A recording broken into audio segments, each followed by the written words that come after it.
Olá, começando mais uma edição do programa Espaço Saúde.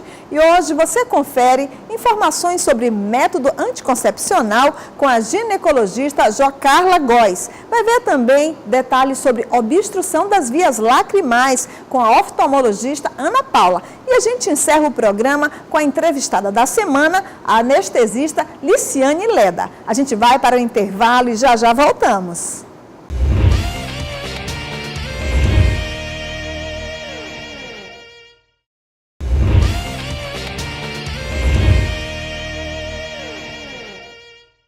Vários são os métodos anticoncepcionais que estão disponíveis no mercado. E a gente foi conversar com a ginecologista Jocarla Góes e ela dá mais informações a respeito.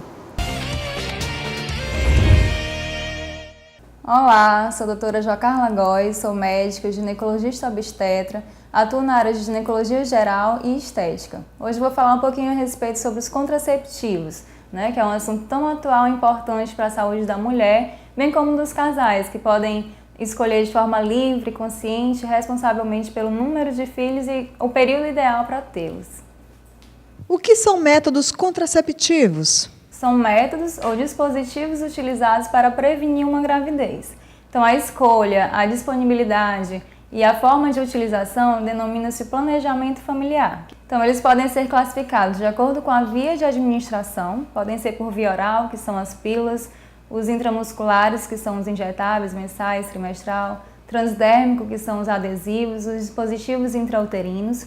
Podem ser classificados ainda em hormonais, não hormonais, ou se reversíveis ou definitivos. Os métodos reversíveis, eles são compostos pelos métodos de barreira, que são conhecidos como os preservativos feminino e masculino e ainda o diafragma. Temos ainda os métodos comportamentais, representados pelo coito interrompido, abstinência sexual cíclica, ou seja, no período fértil a mulher não tem relação sexual, e ainda o aleitamento materno exclusivo. Possuímos ainda os métodos não hormonais, que é constituído pelo dispositivo intrauterino, ou seja, o DIU de cobre, e os hormonais, que seriam as pílulas, os injetáveis, o dispositivo liberador de progestágeno, que é o Mirena, conhecido comercialmente. Temos o anel vaginal, o adesivo e os implantes subcutâneos.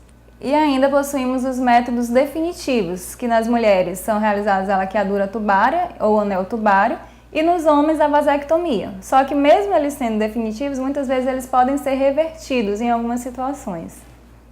E qual o ideal? O mais importante é levar em consideração o desejo da paciente e a disponibilidade do método.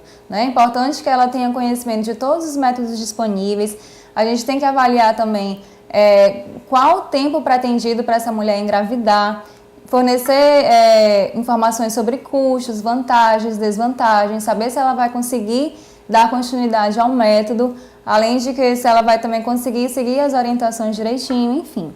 Também partimos da premissa de que quanto menos hormônios no organismo, melhor. Então, isso vai nos permear a nossa conduta, exceto naquelas situações em que vamos utilizar o contraceptivo para tratar afecções ginecológicas, como endometriose, síndrome dos ovários policísticos, cistos ovarianos, certo? Então, devemos levar em consideração também o quadro clínico da paciente, aquelas mulheres que possuem acne, pele oleosa, pelos abundantes. Nós vamos dar preferência aos progestágenos menos androgênicos, por exemplo, a ciproterona, a androsperinona e a clormardidona, que esses dois últimos eles também têm efeitos diuréticos que vão diminuir a retenção hídrica.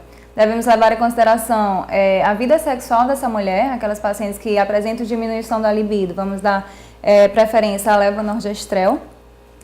Quanto aos progestágenos isolados, vamos utilizar naquelas pacientes que estão amamentando, que possuem endometriose, que têm distúrbios, apresentam cólicas abdominais. Então, vamos adequar o uso de acordo com cada paciente, sempre tem que fazer um tratamento individualizado e de acordo com os critérios de elegibilidade que são fornecidos pela Organização Mundial de Saúde, que possuem 4 categorias. A categoria 1 seriam aquelas condições clínicas em que não apresentam restrições ao uso. Categoria 2, aquelas condições clínicas em que os benefícios superam os riscos. E categoria 3, que seriam os malefícios superando os benefícios. Então, nesses casos, não deve ser utilizado um método, a não ser que não tenha nenhum outro tipo de opção, né? Mas quando utilizado, sempre fazendo monitoramento contínuo. E a categoria 4, que seria aquela contraindicação absoluta. Qual a idade ideal para começar a usá-los? Então, não existe a idade correta, né? As mulheres no menarque, ou seja, no período reprodutivo, que já iniciaram vida sexual, elas são fortes candidatas a utilizar algum método contraceptivo. Já na adolescência, entre 10 e 9 anos, as pacientes, elas impulsionadas pelos seus instintos, elas tendem a começar a vida sexual muito precocemente. Isso pode levar a consequentes efeitos colaterais, desde uma gravidez que geralmente não é planejada, até uma aquisição de doença sexualmente transmissível. Então, é nessa fase que nós devemos dar a informação para essa mulher, para essa jovem, para ela poder ter conhecimento de todos os métodos disponíveis e escolher aquele que ela vai mais se adaptar, certo? O Código de Ética Médica e as leis do planejamento familiar, eles não citam em nenhum momento qual a idade recomendada a utilizar esse método. Então, vamos partir da premissa de que eles podem ser utilizados os mesmos métodos dos adultos, né? As contraindicações são basicamente as mesmas, desde que respeite a individualidade de cada um, ver se ela tem alguma comorbidade e respeitar os critérios de elegibilidade. Quais os métodos contraceptivos disponíveis no mercado? No mercado, hoje em dia, existem disponíveis vários tipos de métodos contraceptivos. E eu tenho percebido que no consultório as mulheres elas têm procurado muito sobre dispositivos intrauterinos, os implantes subcutâneos. Então, eu vou falar um pouquinho a respeito de cada um deles.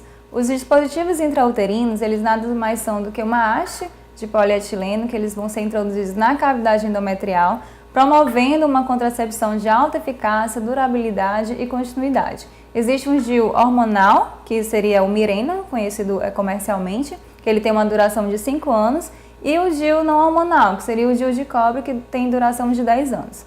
Existem ainda os implantes subcutâneos, que é conhecido comercialmente como Implanon, que eles também são um bastonete de borracha sintética, bem pequeno, de 40 milímetros por 2 milímetros, e eles fazem a liberação de etonorgestrel, que é um tipo de progestágeno, também é muito eficaz, atualmente é um dos métodos mais eficazes, e eles têm duração de 3 anos. Então é importante lembrar também que os métodos contraceptivos, eles não servem somente para prevenir uma gravidez, mas ele é de suma importância para evitar as doenças sexualmente transmissíveis. Então, o preservativo, né, tão conhecido, tanto feminino quanto masculino, ele deve ser utilizado, associado a outros métodos para que evite a aquisição de doenças indesejadas. Então, eu gostaria de agradecer ao convite da Jaciene Dias por estar aqui falando um pouquinho a respeito dos contraceptivos. Foi um imenso prazer e em breve estaremos aqui novamente.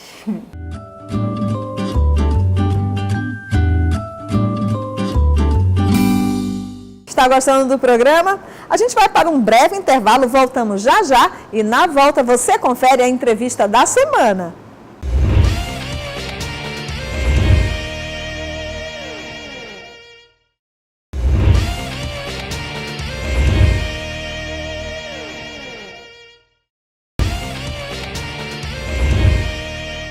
E o nosso bate-papo da semana é com Liciane Leda, ela que é anestesista, e a gente vai conversar um pouco sobre como é trabalhar nessa área e também falar sobre esse lado blogueira, gente, porque ela também tem um lado blogueira. Seja bem-vinda ao nosso programa. Obrigada, Jaci. Agora, como foi que você escolheu essa especialidade na área de anestesia? Olha, assim, talvez a anestesia tenha me escolhido, porque quando eu terminei a faculdade de medicina, eu queria ser cardiologista. E eu prestei prova para o SUS de São Paulo, não passei, e aí a outra opção era anestesia. E eu passei, e foi Deus, porque hoje eu não me vejo assim fazendo cardiologia nem nenhuma outra especialidade. Então, acho que as coisas foram sendo direcionadas lá por cima e eu acabei sendo anestesista. E como é trabalhar nessa área? Assim, são poucas as mulheres, eu acredito que aqui em São Luís trabalham com essa especialidade. Eu acho que aqui no nosso estado realmente são poucas. Não é que são poucas, mas são em número menor que os homens, apesar de que desde 2009... nos cursos de medicina as mulheres já são em maior número. Os homens que ainda estão aí é porque são aqueles que formaram entre os anos 1970 e os anos 2000. Mas dos anos 2000 para cá, as mulheres já são maioria na Faculdade de Medicina. E as pesquisas acreditam que por volta de 2028 esse número vai se equilibrar. Mas, enfim, aqui no Maranhão nós somos em número reduzido, sim. Não é fácil, tá? Porque apesar da gente receber o mesmo valor do plantão que os homens, mas existe o preconceito e existe discriminação, inclusive entre os nossos próprios colegas. Então, não é fácil ser mulher anestesista no Maranhão. Eu não sei nos outros lugares. Agora vamos falar sobre a anestesia. Basicamente, ela é o quê? Bom, a anestesia, ao pé da letra, né, é a ausência de sensações. Mas, em outras palavras, assim, explicando leigamente, é o estado de ausência de dor, ausência total de dor e outras sensações, né, para que o paciente possa se submeter a uma cirurgia, a um exame, a um curativo, ou qualquer outra situação que ele, se ele fizer sem anestesia, ele sentiria dor, né? São as indicações da anestesia.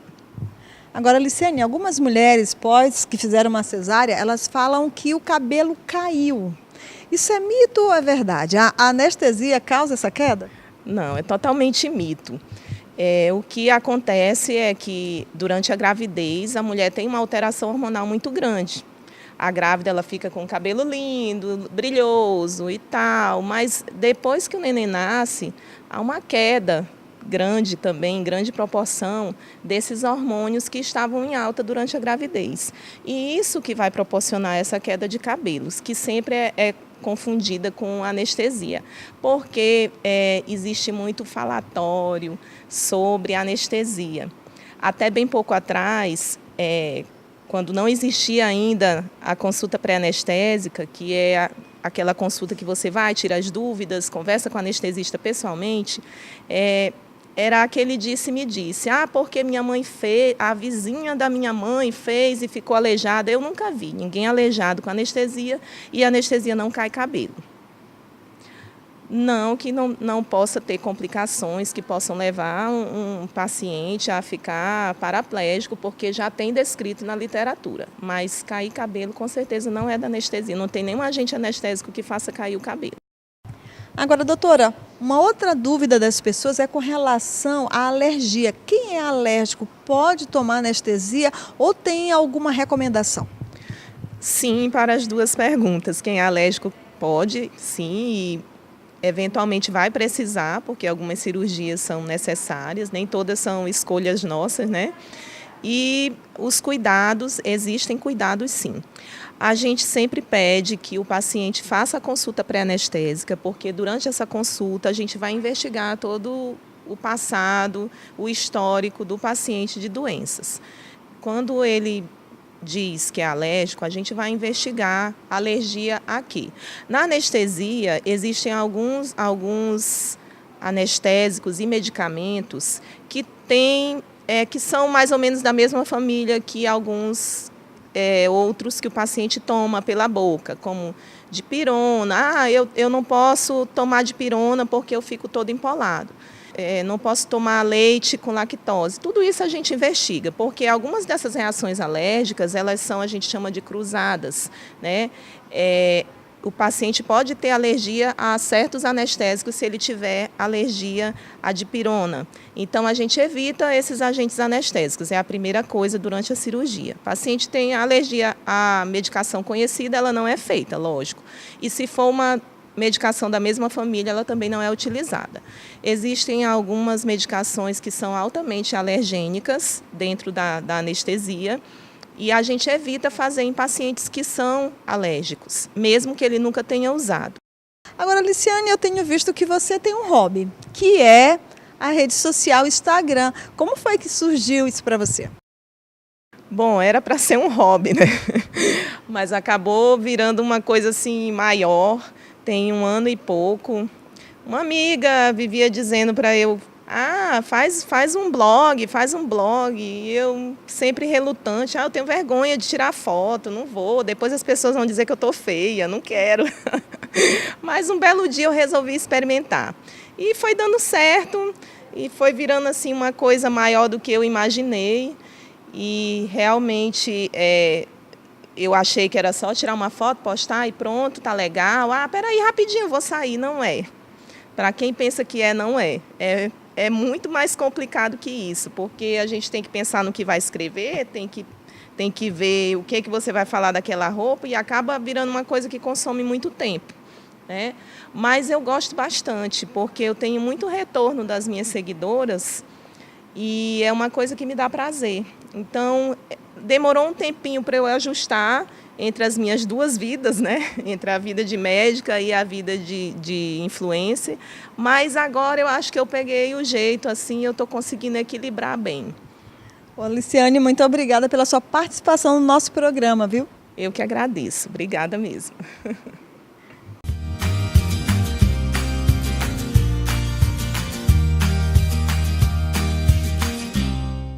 Você já ouviu falar de obstrução das vias lacrimais? Pois bem, a gente vai para o intervalo e na volta a oftalmologista Ana Paula dará mais informações sobre o assunto.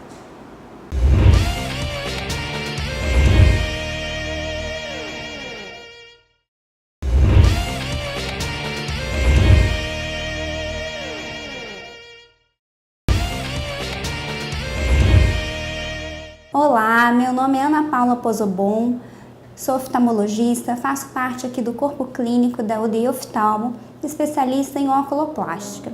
Hoje a gente vai falar um pouquinho sobre a obstrução de vias lacrimais nos bebês, causa bem frequente de visita dos bebês aqui no consultório. E vocês sabem o que são as vias lacrimais? Para que elas servem?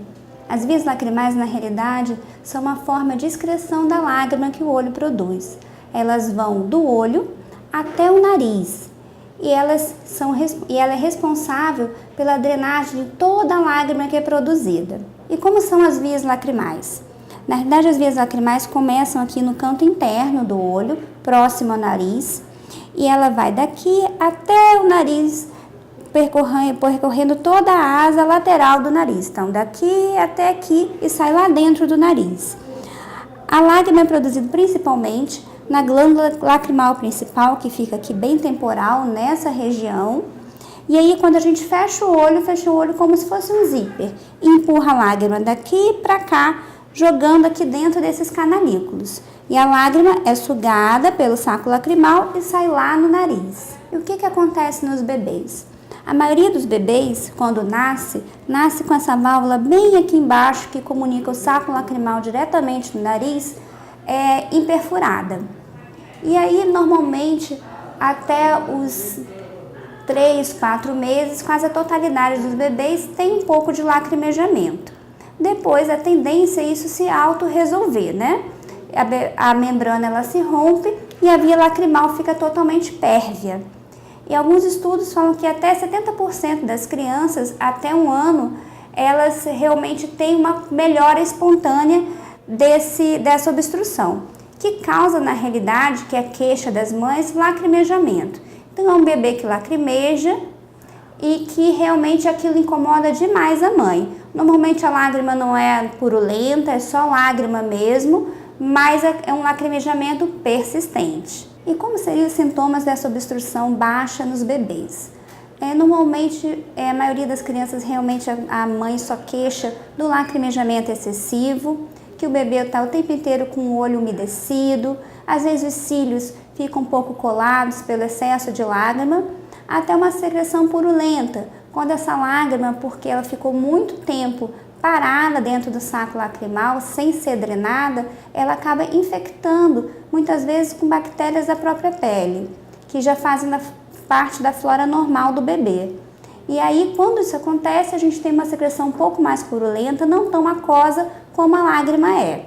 Mas isso é minoria. A maioria realmente é só um lacrimejamento que vai melhorando. E o grande questionamento dos pais é realmente se vai ter essa melhora espontânea no lacrimejamento. E realmente a gente observa no dia a dia que com um pouquinho de paciência e tempo, isso se resolve espontaneamente. Mas se depois de 1 ano de idade não tiver uma resolução espontânea, a gente tem indicação de realmente remover essa membrana da válvula lá de baixo, que não foi rompida espontaneamente, com a sondagem. Mas antes da sondagem, a gente sempre tenta manobras de massagem do saco lacrimal para fazer pressão e essa membrana se romper. Essa massagem é muito importante fazer da forma correta, que é colocar o dedo, como a gente viu ali na anatomia, aqui no canto do nariz e pressionar para baixo, empurrando a lágrima assim em direção à parte mais posterior do saco lacrimal, que é realmente onde tem a membrana. Muitas vezes só a massagem 3, 4 vezes ao dia, normalmente a gente recomenda que a mãe faça isso durante a amamentação do bebê, resolve e auxilia bastante. Mas nas crianças que não tiveram sucesso, a gente faz a sondagem, que é um procedimento simples, mas tem que ser realizado no centro cirúrgico em função de ser um bebê, a gente precisa sedar essa criança, né? E que a gente consegue romper isso mecanicamente. Em casos que a gente já fez todas as etapas, não houve resolução espontânea, houve a sondagem e na sondagem a gente não conseguiu mecanicamente realmente perfurar essa membrana, a gente indica uma cirurgia, que é da acrocistotomia, que pode ser feita via endoscópica pelo nariz ou externa, realmente acessando essa parte aqui da aleta nasal aqui do lado. Mas isso realmente é na minoria dos casos. A maioria tem resolução espontânea até 1 ano de idade. É importante lembrar que nem sempre a epífora, que seria o nome científico do lacrimejamento, tem causa em obstrução de vias lacrimais. Existem outras doenças bem graves que também dão esse lacrimejamento, como glaucoma congênito e outras anomalias. Então, é muito importante o acompanhamento do bebê. Então, o teste do olhinho é só o primeiro contato que o bebê tem com o oftalmologista. E ele deve ser realizado única e exclusivamente com o oftalmologista. Depois é importante ser realizado o mapeamento de retina, onde a gente avalia toda a estrutura da retina, estrutura ocular, se está tudo bem formado. E a gente vai ver esse bebê com 6 meses, com 1 ano, 1 ano e meio e 2 anos. E sempre que a mãe perceber que há um lacrimejamento excessivo, é importante trazer o oftalmologista para que a gente possa fazer o diagnóstico diferencial com outras patologias que são mais graves e precisam de intervenção imediata. Hoje a gente falou um pouquinho sobre obstrução de vias lacrimais nos bebês e até uma próxima oportunidade que a gente pode estar realmente conversando sobre outros temas relevantes da oculoplástica.